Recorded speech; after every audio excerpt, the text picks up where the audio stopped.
In this video, we are going to show how to animate a plot or how to transform figures into a video. Let's do this using an example.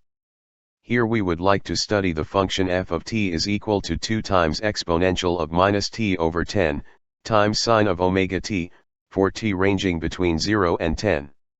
Here omega is a parameter varying between 0.5 and 5. We would like to plot the function f for multiple values of omega, and then animate the plots in a video. Coding this task needs some steps.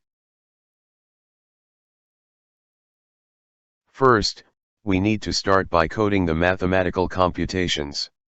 Thus, we define t as a vector, starting at 0 and ending at 10, with a step of 0.01. Then, we define omega as equal to 0.05. Next, we calculate ft as 2 times exponential of minus t over 10, times sine of omega t. In a second step, we need to plot the curve of the function f of t in terms of t. Hence, we first open a frame where the curve will be plotted. Then, we plot the function ft in terms of t. We choose b for the color blue and 3 for the width of the line. Here, we also give the range of axis for the frame. The x-axis will be from 0 to 10 and the y-axis will be between minus 2 and 3. We can also label the x-axis as the variable t, and label the y-axis as the f of t. We can also add a legend, which shows the value of the parameter omega.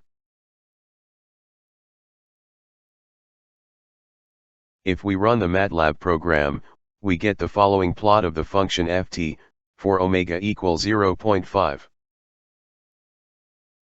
We need now, to repeat the same work for different values of omega.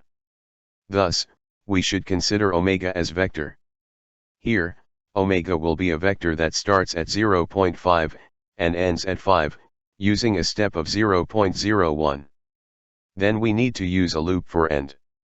The loop will be repeated as many times as the length of the vector omega. Each time, only one element of the vector omega will be used to calculate the function ft. Here, we are able to plot the curve of ft, for multiple values of omega. However, each time we change the value of omega, the preceding plot is lost. We need to save now the generated plots into a video.